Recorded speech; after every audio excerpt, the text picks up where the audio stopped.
Hi, my name is Patricia Woodfill, and it's Wednesday, January 27th, 2024, and we are in Lockwood, California to have a conversation with Milton Butch Heinsen about his knowledge of Lockwood and the area where he was raised. Also present is our camera person, Maria Weinerth. We are doing this on behalf of the San Antonio Valley Historical Association, SAVHA. So first, I'm going to ask Butch of the San Antonio, to state and spell his full name for the record. Okay, Milton John Heinsen, M-I-L-T-O-N, John, of course, J-O-H-N, and H-E-I-N-S-E-N. Okay, thank you. And Butch, what is your date of birth? June 12, 1940. And where were you born? Paso Robles. Paso Robles? In that house, Paso Robles hospital, the old one? The old one up on the hill? Yeah. Wow. Okay. Many, many years ago. Yeah, a few. I want to make sure we have permission to use this recording to educate people about our local history. So Butch, do we have your permission to share this information with others interested in our local history? May scare them, but yes, you have my permission. Okay, Butch, what were your parents' full names and ancestry?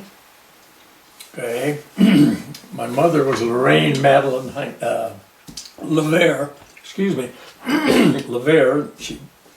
Her family came from back east, and my father was John Arthur Heinsen Jr. from Ames Valley. We still have the farm over there.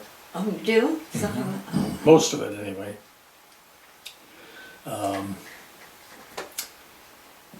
When did they move to this area? John Heinsen was born here. And there, my grandmother was a Reverts on my father's side. Oh. My mother came from back east, New Jersey area. They moved out here. Her father divorced. They divorced when she was young, and so Mom and two children, Lucille Dodd and my mother Lorraine LeVere, moved out here. And they took up residence there in Ames Valley on the old John Heinsen and Louise Heinsen Ranch there in Ames Valley. And if you go down Lockwood Road, do you remember where Blackie used to live? Yes, the Dodd place. Okay, that's where my parents lived. That was an old schoolhouse that was moved up from the upper end of the valley closer to the old Bob Perry place up there. They drug it down with the old tractor and rebuilt it there because the water was, if you can call it good, it's harder than the gates of hell, but a lot of lime in it. And rebuild it, and that's where I was raised, and that's where when my wife and I got married, that's where we moved back to and had my kids were there, raised there, and then later on we sold it to Blackie Dodd, and he and my Aunt Lucille lived there. Wow. So, I didn't know that. That's interesting. So that house was originally a schoolhouse in another place. In Ames Valley, yeah. The old Ames Valley schoolhouse. Yeah. It was moved down there many, many moons ago. Yeah. Dug a well, they hand dug a well. The well was 16 feet deep, as I remember. And until they hit shale and had a kind of a hole about the size of this table, all cribbed. And water, you could bend it with, you could bend the water, it was so hard. Oh, really? That's funny. That must have been a great place to grow up. There, was Halone Road there at that time? It was there, and I remember as a child during the latter part of World War II, when the tanks would be coming from Camp Roberts up to Hunter Liggett. My sister and I, Judith, we'd run down to one end of the ranch and get a ride on the tanks and ride up to the other end and then run back down and do that. That was our entertainment. That was fun. Wow. I bet that was a great place to grow up. It was. So, is there anything that that you remember about your parents living in that house, and what did they do for a living? Did they farm, just mainly farming, ranching? They farmed. My grandfather farmed, my dad helped him, excuse me, and John Jr. Drowned in Morro Bay in 1949. He's buried up here in the cemetery. Oh. I was 9 years old at the time. And later on, after a few years, my mother's parents came to live with us. That was Jack and Lillian Albert was their name. And then as time went on, my mother married George Heinsen, who was a cousin of my father. Only they were the Lockwood Heinsens, we were the Hames Valley Heinsens. Oh, is that what it was? And so on my grandmother's side, we were related to the Reverts family down there in Hames Valley.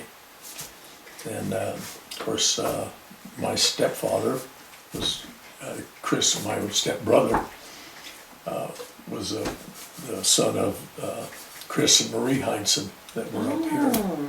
And he was a judge here in Lockwood for one time. Remember? That's interesting. So he was a judge in this area or in the King kind of City a circuit judge up here, yeah. Right. Notary public and a judge, so those days they had, like Frank Gillette was a judge here. Yes. Same kind of thing. And George was also, he farmed this area and what did they grow? He bought this when he came back from the World War II. He was over in England and a mechanic on aircraft.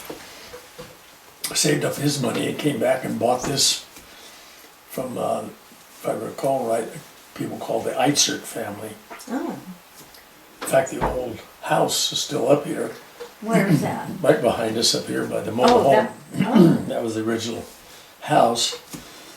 And then when I was about 10 or 11 when George and my mother married.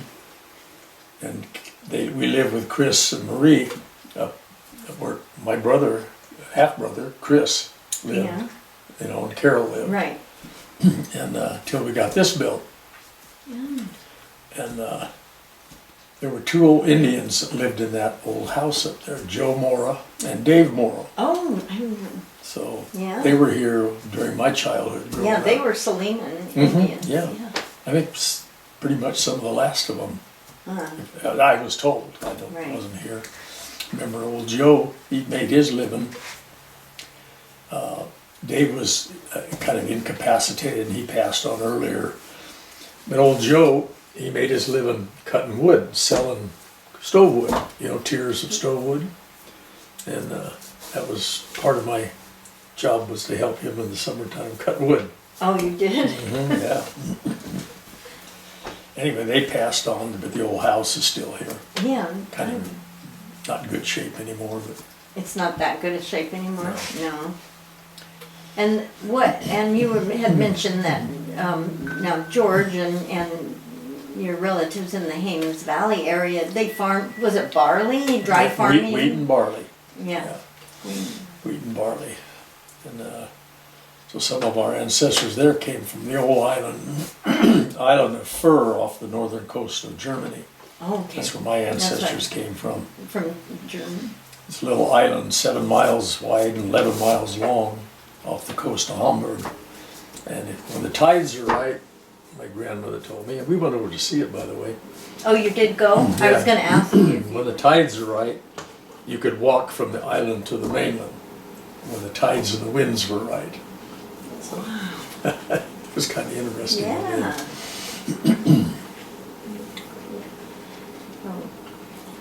That's some good memories that you have about your parents. And what did they do for fun? I mean, besides farming, such a hard life, work and stuff. And so far, living out here, so far from town, King City or Paso Robles, what did they do? They had card parties, and then there was the Grange was here at that time. The hall up here is one. Lockwood Hall was a Grange Hall. The one down in Hames Valley was a Grange Hall. Yeah. Bryson had a Grange Hall. So that was the social, and there was no TV. No. It was battery Yeah. radios. I remember the old battery radios. The Inner Sanctum when we were a kid. What's the Inner Sanctum? It was a scary movie. Oh, really? A scary radio show? Scary Oh, I radio. bet that I'm sorry, was fun. movie. Scary radio show on the big old radios that we had. You know, that had the batteries in them. Oh, wow. And they stood about that high and about like that, or some of them even stood up like an ice chest there, for example. And you could listen to it and get scared of the Inner Sanctum and Yeah. all the mystery and murders and stuff on the Inner Sanctum. Yeah, that really makes your imagination run wild with that, you know. No TV. No TV. I remember Those are good memories. my grandmother scrubbing on a washboard that did her clothes. Yeah. Remember Did you that? did you help with the wash, or was it mainly your mom? No, it was my Your grandmother did Your that. grandmother? By the time my mom was involved, they had the old Ringer wash. wringer washer, Yeah. wisher washer, and that. They also had a hand crank wringer. Oh God, that we did. Yeah. That we helped with. That was the fun part. A lot of people got their hands caught in there trying to get the clothes. I remember that. Because we had one. So, anyway. So, can you, so those are some really good memories of Lockwood and the San Antonio Valley.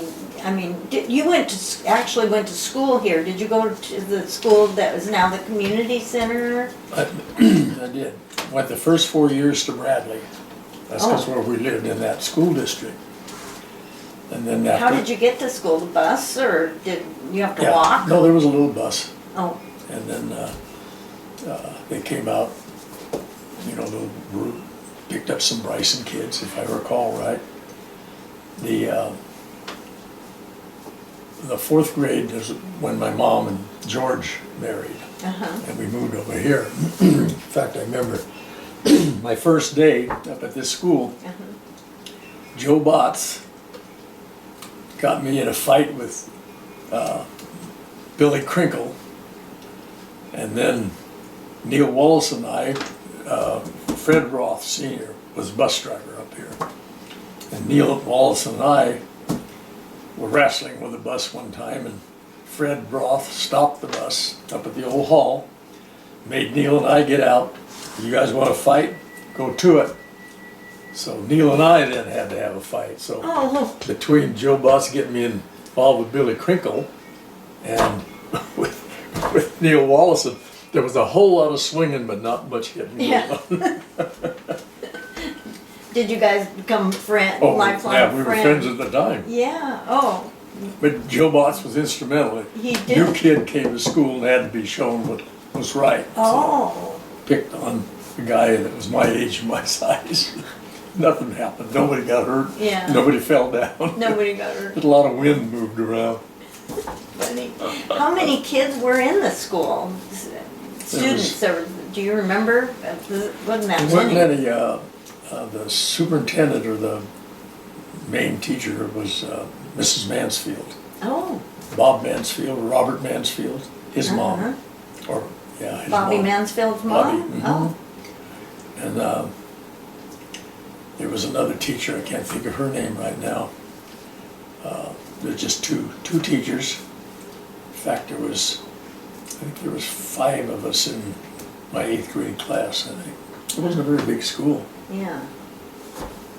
Yeah. Huh. God, a lot of years went by.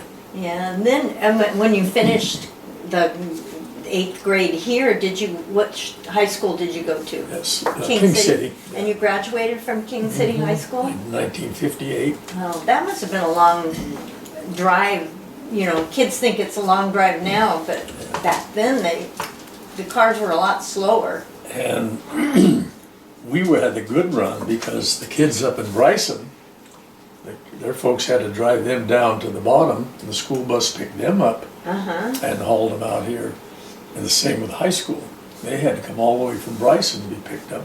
And then we hopped the bus right out That's here. an all-day King trip City, back then. Yeah. Yeah. What year did you graduate from? 58. 58? Oh.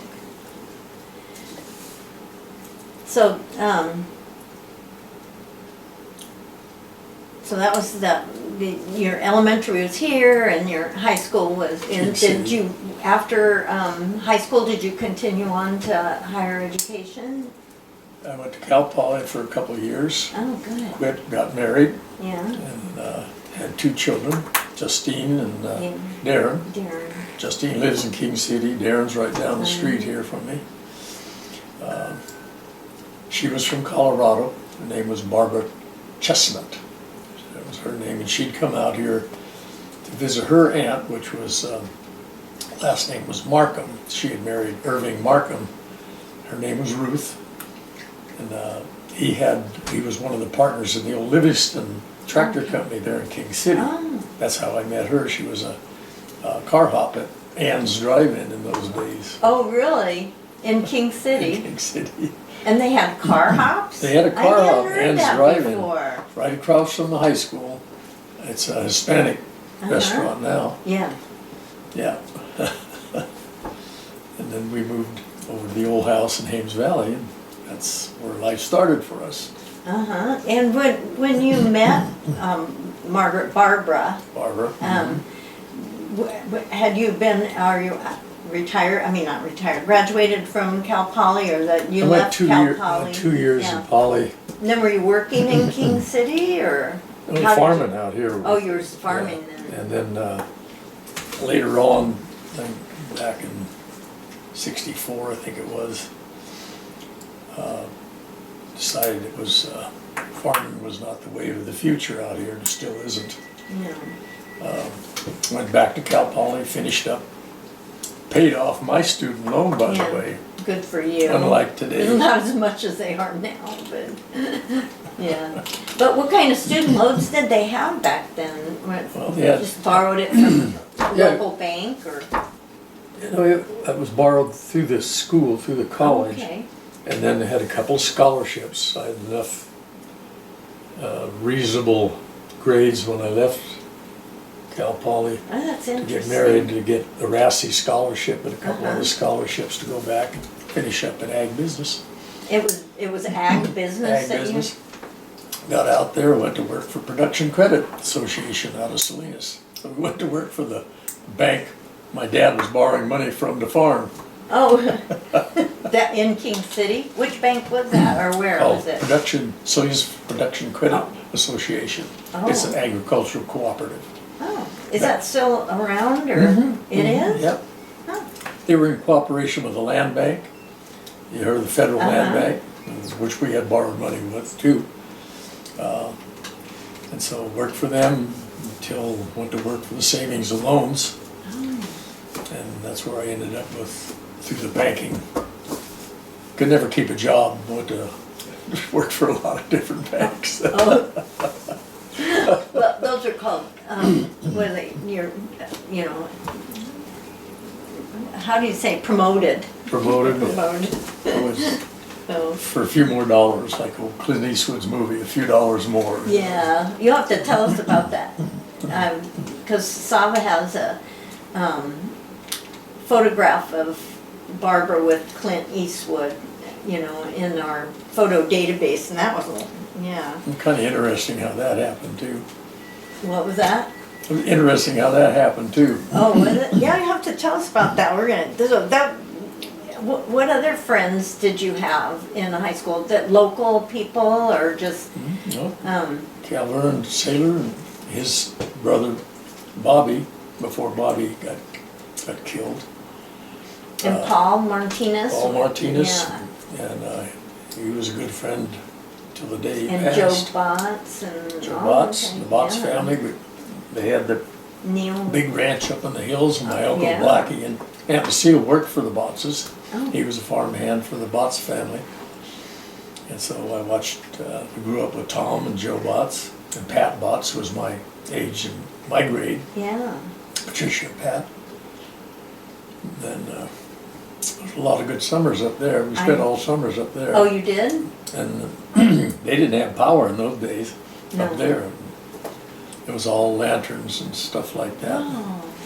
Killing the animals, scalding the hogs. And Yeah, interesting times growing up. I bet. It was like, do you have any really, really fond memory of that? I mean, did you camp out? Did you live like in a bunkhouse or in their house? No, or- there was a house on out, the Butch Ranch that my aunt and Yeah. uncle lived in. And then we'd go up and spend the summers there. And the Butch family house was a couple miles away. Yeah.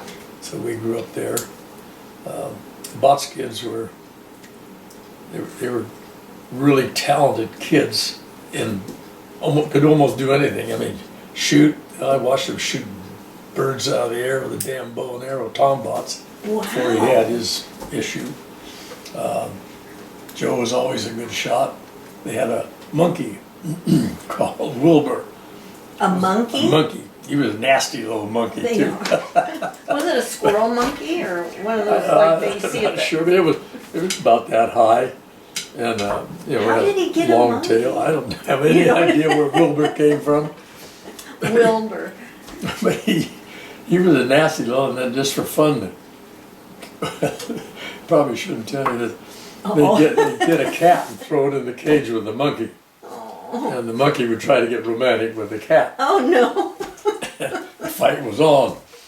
And they'd let him out and run around the ranch there. He stayed around the ranch. And one time it was wet, and they had a wire, two wires, electric wires that ran from the house, the Bott's house, over to the bunkhouse and kind of a shop area.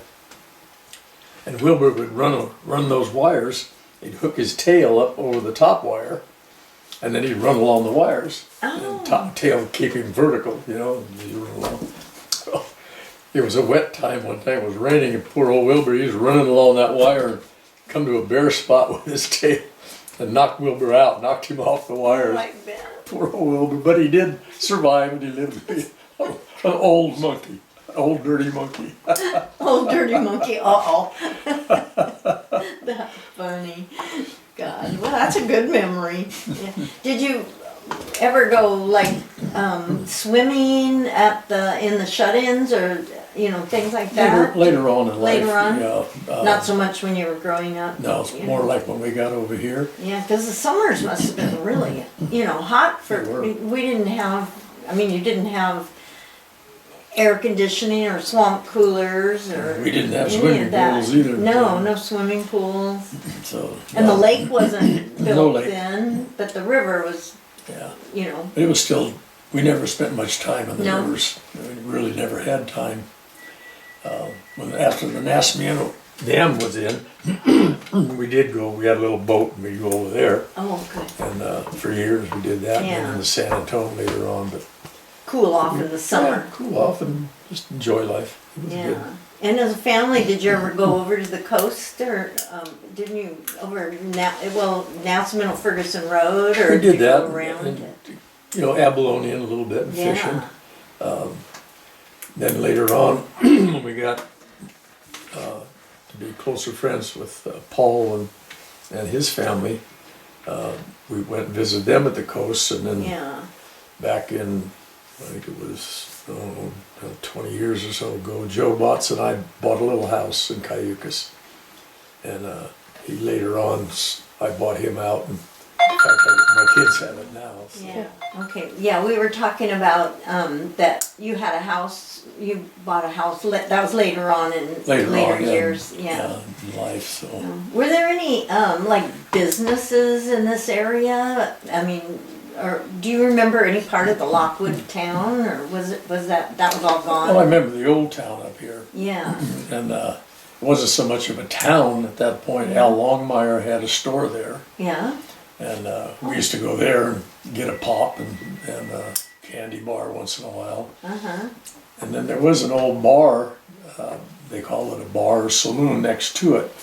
And later on, Calvern and Eric Hall tore that down. Oh, they did? And then they moved what they had torn down and built over there in Plato, what was the Plato store today. And they eventually sold that. Eric Hall moved away. Yeah. And sold it to, I think Hank Lenz bought it for a while, and then he sold it. But, I always wondered what happened to that, to the town of Lockwood. I mean, the Grange Hall is still there in the old school on the corner, across, next to the new school. But for some reason I remember it, somebody said it burned down, no? well, I don't remember it burning down. I remember the two buildings. They just The tore one it. is still there, and the old one was torn Yeah. down. And as I recall, I didn't see them, but there were other buildings there at one time. Yeah. That were long gone. If they burned, I don't know. Wow. And But when they then opened the store down there in Plato, and then they had the little service station down there, Yeah. they were getting robbed. I remember at one time, we had a little gun club over here on the Martinez spot where Jan made it. Uh-huh. And so they were getting robbed.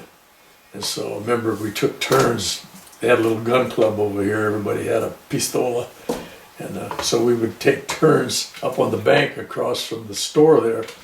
We're going to capture anybody that robbed, but nobody ever came back that I know of. Probably good for us. Yeah. But were you, what about when the Getzelmans built the Lockwood store? Now, Yeah. that was like the center of the town and then, Yeah, that became, because Morris Getzelman and Lucille, who had the store up here, my dad sold them this acre down here. And because I thought that was part of your, part your of this place. property, Yeah. yeah. And so when Morris built that, he pretty much hand built that store. And I was like in the 7th and 8th grade. My job after school was to help Morris mix cement. I was the shovel guy into the cement mixer, and he made most of those bricks. I'd say 90% of those bricks that are in that store Yeah. were made 2 at a time on Morris Getzelman's he had a little form, put the cement in it, and let it set for a minute, and then raise the mold up, and take this little sheet of plywood that had 2 bricks on it, set it aside to dry in the sun.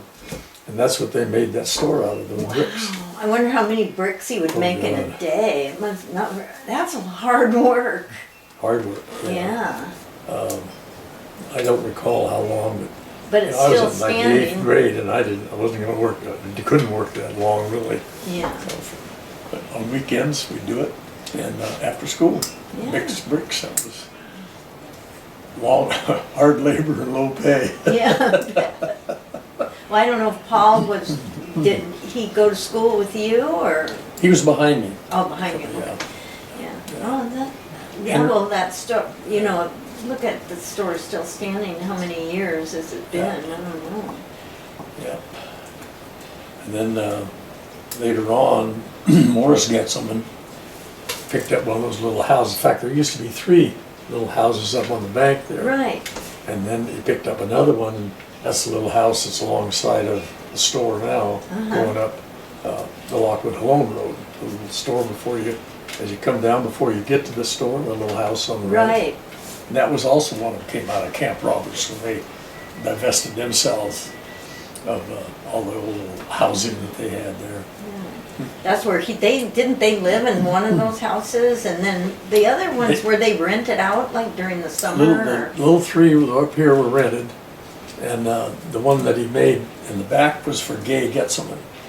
And he subdivided that when she got married, Oh. who was their daughter. Yeah. You know, Paul Getzelman, of course, still lives here, Right. down here. And so his sister lived in that with her husband for a while. And then they eventually moved up to the mobile home park later on. And it was rented out, and I think Linda Saylor's son bought it at one time, Yeah. and for whatever reason gave it up, and then I bought it from the bank Oh, later on, so. yeah. Oh. So, Yeah. but Morris had divided that 1 acre into a 1/4 acre where that little house sits on, and then the rest of it was, you had the other houses on that. Morris was a hard-working man. Yeah. I think everybody in back in the day you had to be a hard Didn't worker. have a You choice. couldn't- Yeah, you didn't have any choice. So, No sitting around Sunday afternoon watching football all day on TV. It was like one of those times. bricks mixed by hand. Yeah. So, yeah, and, you know, we've talked about like, when you were married and how you met, and, your spouse's parents, you said that Barbara's parents were from Colorado? Mm-hmm. That- A little town called Milton, Colorado, down by Greeley. Oh. And they were farmers back there. Her family was farmers. So she was, farm girl. yeah, farm girl. Yeah, and she had, I forget how many were in her family, but she had a bunch of brothers and sisters. Uh-huh. Still in touch with some of them. Oh, that's good. A lot good. of them have passed on. Yeah. Now, so. Right. So, and then we talked about your and Barbara's children, Justine and Darren. They're still in this area. And your career that you were a banker, really, and you had there were numerous banks in King City. What was the last bank? Where'd you retire from? Wasn't it Great Western, or did it go to? Went to ended up as First Capital. My progression was from the Ag Bank. I took over the mobile unit for Salinas Valley Savings and Loan. Yeah. They had a bus that ran up and down the valley, so 2 days in King City, a day in Greenfield, a day in Soledad, and a day in Gonzales. Oh, I didn't know. We had old Joe Rocha from Bryson always would come in and grumble at me because he never trusted the bank for sure that would drive his money out of town to another town. Oh, you didn't want to trust in the bank. You'd have to know Joe Rocha, Rose Amaril's father. He was a character. And then we went from there. Built, in fact, the house. It's not the house, but the big bank building across from Wells Fargo in King City. Mike Tynan built that, and I Yeah. ran that for a while, and then went to commercial bank. And Yeah. What was that? It was Great Western, wasn't it? Yeah. yeah, it went from Salinas Valley Savings to eventually to Great Western, and then on. Yeah. Now it's Chase. Right. Yeah. There's nice, great building. I don't know if you remember, but the SAVHA, San Antonio Valley Historical Association, used to have their meetings in your meeting room. That community room there. Yeah. And I was meant to bring it today to share with you. It's a picture that was in the Rustler in 1984 or 85, and it's of you and Sue Watson with the Dutton watercolor, that 1890 watercolor. Yeah. And that hung, eventually then from Great Western, you were passing it over to Wells Fargo Bank to hang in their bank for a while. And that stayed there till a couple of years ago. Yeah, I don't know where it's at now. We, SAVHA got it back. Oh, did they? Yeah, and we sold it to the Monterey Historical Museum, Art Museum in Monterey. So Still more people around can enjoy it, yeah. We have prints. We're selling the prints for that, so you're a part of that history. So, well, do you have any other memories that you think, I mean, what were your, fondest memories? Just having fun barbecues and parties with your friends? We used to every year we used to have a shut-ins party, which was a lot of fun. Paul Martinez, Andy Anderson, remember Andy and Linda? Excuse me. Every year we'd have, you went to some of them. I did. So we'd Too have, much fun. we'd have like almost 100 plus people. I know. Eventually, the first few years you had it were smaller, and then it just grew and grew, Then right? it grew. Yeah. Friends had friends, and Yeah. family grew, and so we used to, we hauled all the supplies in, excuse me, with horse trailers, Yeah. goose neck horse trailers, hauled in food, and ice, and big ice chests, army type ice chests, and beverages of all Yes, kinds. of course, the beverages, firewood. It was a 3-day weekend, and that was a lot of fun. Yeah, in it those was. days. What made you guys? Whose idea was it to start that shut-ins party? Actually, Was it just a Raymond group? Gillette and Paul Oh, was started it? that. And then Andy got involved, Andy Anderson, because he was raising pigs up at the old place up Martinez's where Doug and Yvonne lived. Right. And that's how he got involved in it. And I don't know why they borrowed something from me or something. So one day, anyway, they invited me to participate, so I got involved in it. Yeah. Barbara and I. It was a lot of fun years up there. It was a lot of fun. A lot of liver Good. damage done up there. Yeah. But a lot of good food and good music, you know, sitting around the campfire and you telling stories. You had a lot of really good, what do you call them, limericks, jokes, or whatever. I would love if we could tell one now, but some of them are pretty risque, aren't they? Well, some of them weren't so repeatable. They're not repeatable. I'll tell you one. Okay. One little story. Back in the days when they had daily vacation Bible school, they may still, I don't know, but, you know, 5, 6-year-old kids. Well, after a week or so of that, the preacher said, "Now, kids, this is our last day of Bible school. And so I'm going to ask you some questions to see what you remember, what I taught you about the Bible." And so he kind of stood up and he spread his arms wide like this and said, "Now, who could tell me what you remember about the resurrection? What did I teach you about the resurrection?" Quiet. Nobody said anything. Pretty soon little Maria stood up and said, "Father, I don't remember what you taught us about the resurrection, but I saw last night on TV, if you have one that lasts more than 4 hours, you need to see a doctor." That's a good one. We'll remember that. Okay, so, you know, you brought so many good recollections and memories, and we really appreciate that. But if there's, you know, anything else that you would like to pass on to future generations about this area or about your life here? Well, It's a wonderful place to unfortunately, live. things change, just like we do, get older, more mature. A lot of people moved into the valley. Oh, A that's lot of for nice sure. people. A lot of nice But it kind of, looking back, you hate to see it divided up too much. And there's getting to be some other things that aren't necessarily so desirable. But seeing the valley carved up, all the grain land's gone to grapes, and that's fine, that's agriculture. And I can't complain too much because we built a mobile home park to save this place because we couldn't make it, two of us, Right, my dad and farming. myself, 2 families living together, on the same place trying to make a living, and it just wasn't there. So we borrowed money back in the early 70s and used our farm equipment and other people equipment. I bought an old backhoe from Bill Clark. Yeah. The old clunker, we still have it. It still runs. God, it was a dinosaur when I bought it and built the mobile home park. Mm-hmm. That allowed us to get the bank paid off and keep the ranch. So, Yeah. Yeah. Rather All the than time. splitting up your property and selling it like a lot of others did, this is, makes it, you know, plus gives a lot of really nice places for people to live. Yeah, and It's a nice park. You, we try very hard yeah, on it. you do Try a really hard good on job. It's beautiful. it. But, Take care of it. that's what allows me to live here today. Yeah, and we're glad you are.